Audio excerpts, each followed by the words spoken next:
Namaku Raka. Aku menulis ini bukan untuk mencari sensasi, bukan pula untuk menakut-nakuti. Aku hanya ingin satu hal, supaya tidak ada lagi yang mengulangi kesalahan kami bertiga. Pendakian itu terjadi 7 tahun lalu, tapi sampai sekarang setiap detailnya masih hidup di kepalaku. Bahkan dalam mimpi aku masih bisa mencium bau tanah basah gunung itu. Bau yang bercampur dengan sesuatu yang amis, seperti darah lama yang sudah mengering. Kami bertiga bersahabat sejak lama. Aku, Dion, dan Fajar. Dion tipe orang rasional, tapi penakut. Aku sendiri berada di tengah, percaya tapi tidak berlebihan. Sedangkan Fajar, dia berbeda. Fajar selalu menertawakan hal-hal yang tidak kasat mata. Katanya, kalau sesuatu tidak bisa direkam kamera, berarti tidak nyata. Gunung yang kami tuju bernama Gunung Lingsir. Bukan gunung favorit pendaki, tidak ada base camp resmi. Jalurnya jarang diperbarui. Bahkan di peta digital, gunung itu hanya terlihat sebagai gundukan hijau tanpa keterangan. Alasan kami memilih gunung itu sederhana, sepi. Kami tidak lapor ke desa, tidak izin ke siapapun. Datang seperti orang asing yang merasa alam adalah milik bersama. Kesalahan pertama kami terjadi di sana. Di warung terakhir sebelum jalur tanah, seorang bapak tua menghentikan kami. Matanya menatap kami satu persatu, lama sekali seolah menghitung. "Bertiga?" tanyanya. "Iya, Pak," jawab Fajar sambil tersenyum. Bapak itu menggeleng pelan. Gunung itu tidak suka ganjil. Kami tertawa kecil. Aku bahkan masih ingat Dion berkata, zaman sekarang masih percaya begituan. Bapak itu tidak tertawa. Ia hanya berkata, kalau naik jangan pulang bertiga. Kalimat itu kami abaikan, dan gunung mencatatnya. Pendakian dimulai pagi. Jalur awal masih wajar, kebun, semak, tanah lembab. Tapi setelah 1,5 jam berjalan, suasana berubah drastis. Hutan mendadak sunyi, tidak ada burung, tidak ada serangga. Bahkan angin pun terasa seperti berhenti. Aku merasa sejak titik itu, kami tidak lagi sendirian. Sekitar pukul 11 siang, Dion menunjuk tanah. "Rak, jejak kita kok beda." Aku melihat ke bawah. Benar, jejak kaki kami bertiga seharusnya sejajar. Tapi yang terlihat di tanah hanya 2 jejak yang saling tumpang tindih. Sementara 1 jejak berjalan sedikit terpisah. Lebih dalam, lebih berat, padahal kami berjalan beriringan. Fajar menganggap itu ilusi. Kami melanjutkan perjalanan. Menjelang sore, kabut turun terlalu cepat. Kami memutuskan mendirikan tenda di sebuah tanah datar yang anehnya bersih dari daun. Tidak ada ranting, tidak ada batu. Tanahnya rata seperti disengaja.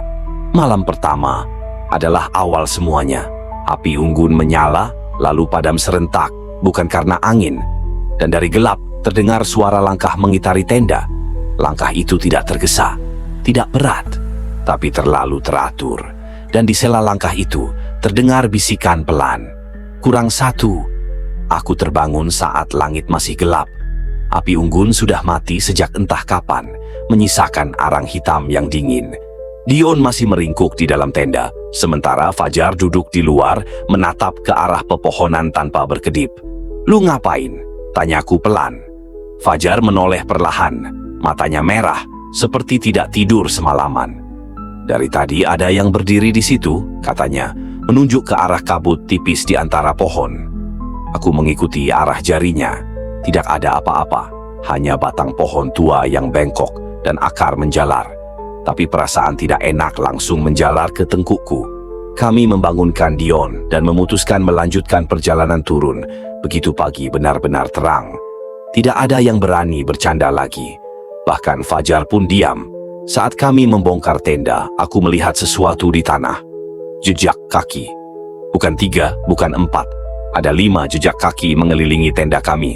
4 di antaranya menyerupai kaki manusia, meski ukurannya tidak sama. Jejak kelima jauh lebih besar, jarinya panjang, dan tumitnya tidak jelas seperti diseret. Jejak itu berhenti tepat di depan tenda Fajar. Dion muntah di tempat. Kami sepakat turun, tapi ketika kami mencoba kembali ke jalur semula, jalur itu tidak ada. Yang ada hanya semak rapat dan pohon-pohon yang terasa asing. Bahkan pohon yang semalam kami tandai dengan pita merah menghilang. Sekitar pukul 10 pagi, suara itu terdengar lagi. Raka! Kali ini jelas, tidak bergema, tidak terdistorsi. Itu suara ibuku. Aku berhenti refleks. Kakiku seperti tertanam di tanah. Jangan jawab, bisik Dion keras-keras. Aku menutup telinga, tapi suara itu tetap masuk. Ia memanggil namaku dengan nada khawatir, seolah aku tersesat dan ia menunggu di bawah. Dion mendengar suara ayahnya. Fajar mendengar suara adiknya yang sudah meninggal. Ada yang manggil gua, katanya pelan. Suaranya, dia nangis. Kami saling menatap. Dan di saat itu aku sadar, gunung ini tidak meniru sembarang suara. Ia memilih suara yang paling lemahkan manusia. Kabut turun lagi, lebih cepat dari sebelumnya. Jarak pandang tinggal beberapa meter. Aku menggenggam tali ransel Dion. Dion memegang lenganku. Fajar berjalan di belakang. Lalu, langkah Fajar menghilang. Aku menoleh. Fajar tidak ada. Tidak ada suara jatuh. Tidak ada teriakan, seolah ia ditarik ke dalam kabut. Kami memanggil namanya. Berteriak sampai tenggorokan perih. Tidak ada jawaban. Yang ada hanya bau tanah basah bercampur amis semakin kuat. Kami mencarinya mengikuti suara ranting patah. Dan di sanalah kami melihatnya. Di balik kabut, berdiri sosok menyerupai Fajar. Tubuhnya membelakangi kami. Jar, panggil Dion dengan suara bergetar. Sosok itu menoleh perlahan. Rambutnya menjuntai menutupi wajah. Lehernya terlalu panjang, membungkuk tidak wajar. Saat rambut itu tersibak, wajahnya kosong, tanpa mata, tanpa hidung. Hanya mulut yang tersenyum, terlalu lebar. Itu bukan manusia. Kami lari. Kami tidak tahu arah. Kami hanya berlari menjauhi suara tawa yang terdengar seperti Fajar, tapi lebih dalam, lebih berat. Sore hari kami menemukan sesuatu di tengah jalur yang tidak kami kenal. Sepatu Fajar diletakkan rapi di atas batu. Bersih, tidak rusak, seolah sengaja ditinggalkan. Dion menangis histeris. Aku terduduk lemas. Di dalam sepatunya masih ada kaos kaki, hangat, seakan baru dilepas. Malam turun. Kami terjebak.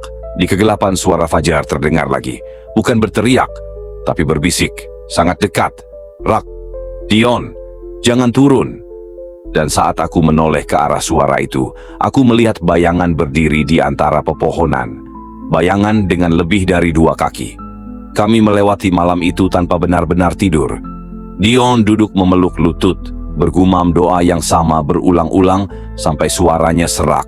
Aku sendiri hanya bisa menatap gelap. Takut menutup mata karena setiap kali kelopak mataku berat, aku melihat wajah itu lagi, wajah tanpa mata, dengan senyum yang bukan milik manusia. Suara langkah terus terdengar, kadang 1 pasang, kadang lebih. Dan anehnya, tidak pernah terdengar menjauh, seolah apapun yang mengitari kami tidak berjalan, melainkan berpindah tempat. Menjelang tengah malam, suara Fajar terdengar lagi. Kali ini sangat dekat, terlalu dekat. Rak, gua kedinginan. Aku gemetar. Suara itu berasal dari arah belakangku. Dion juga mendengarnya. Nafasnya tersengal. Jangan nengok, katanya sambil menangis. Apapun yang terjadi, jangan nengok. Namun suara itu semakin jelas, semakin nyata. Bahkan aku bisa mendengar bunyi giginya beradu, seperti orang yang menggigil. Ayo pulang. Cuman sebentar. Aku mencium bau yang sama seperti siang tadi. Amis bercampur tanah basah. Bau itu semakin kuat, seperti sesuatu yang berdiri sangat dekat dengan kami. Lalu terdengar bunyi ranting patah tepat di atas kepala. Kami menengadah refleks. Di atas pohon tua, sesuatu tergantung terbalik. Rambutnya menjuntai ke bawah. Tubuhnya kurus. Bajunya, baju Fajar. Kepalanya berputar pelan, 180 derajat, hingga wajahnya menghadap kami. Matanya kosong hitam, seperti lubang. Mulutnya tersenyum lebar sampai hampir robek. Katanya, "Satu harus tinggal," katanya dengan suara berat yang bukan sepenuhnya suara Fajar. Sekarang gue ngerti. Dion menjerit. Aku menariknya dan kami berlari tanpa arah. Hutan berubah saat kami berlari. Pohon-pohon seperti memanjang, jaraknya menjauh, lalu mendekat lagi. Jalur berputar. Setiap kali kami merasa sudah jauh, suara langkah itu muncul kembali, kali ini di depan. Kami jatuh berkali-kali. Lututku berdarah. Dion tersandung akar dan hampir pingsan. Saat fajar mulai menyingsing, tiba-tiba kami menemukan jalur tanah menurun. Jalur itu bersih, jelas, seolah baru saja dibuat. Tidak ada kabut di sana. Kami tidak berpikir, kami turun. Saat kami berani menoleh ke belakang, di punggungan gunung, berdiri banyak sosok hitam, tinggi, kurus, diam. Dan di tengah mereka, Fajar. Tubuhnya utuh, bajunya sama seperti terakhir kami lihat. Tapi bayangannya tidak menyentuh tanah. Ia mengangkat tangan, melambaikan pelan. Bukan meminta tolong, melainkan berpamitan. Kami tiba di desa dalam kondisi hampir pingsan. Warga langsung tahu ada yang salah. Tidak ada yang bertanya panjang. Beberapa lelaki tua hanya menghela napas berat. "Masih bertiga?" tanya salah satu dari mereka.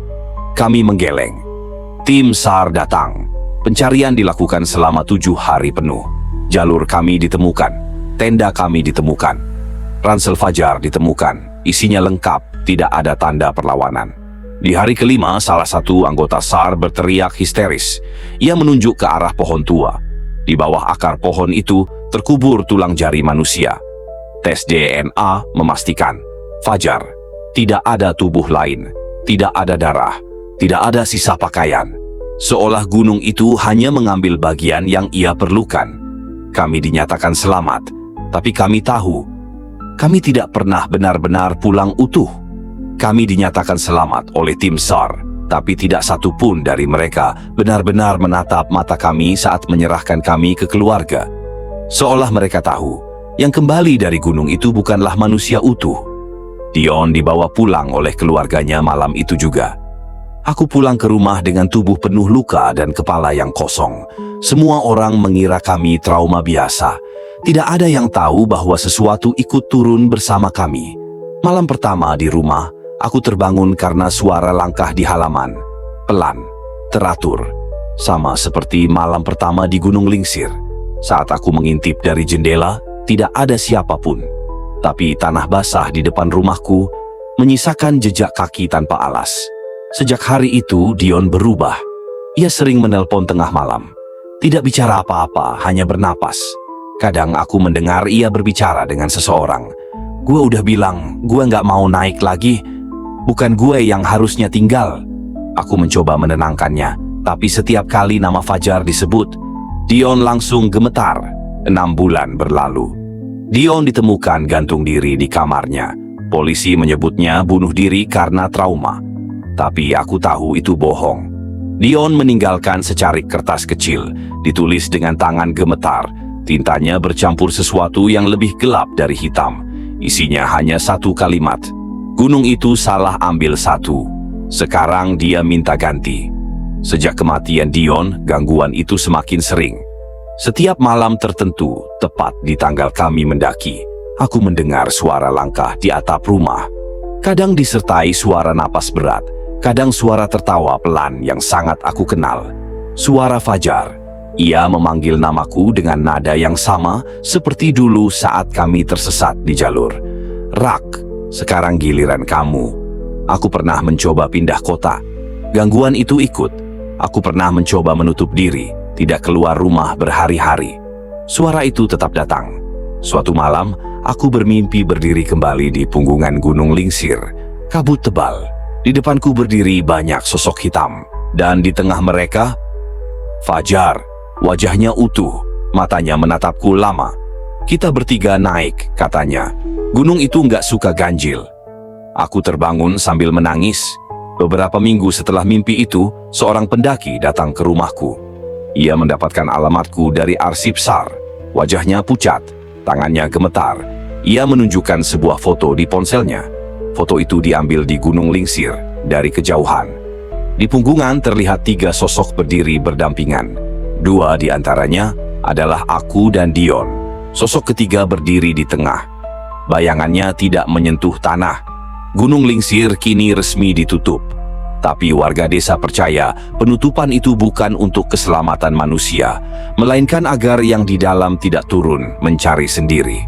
Aku menulis semua ini karena aku tahu waktuku tidak lama lagi. Setiap malam suara itu semakin dekat, Langkah itu kini terdengar di dalam rumah, dan jika suatu hari kau mendaki gunung, lalu mendengar seseorang memanggil namamu dengan suara yang kau kenal, jangan menoleh, jangan menjawab, karena bisa jadi gunung sedang mengingatmu.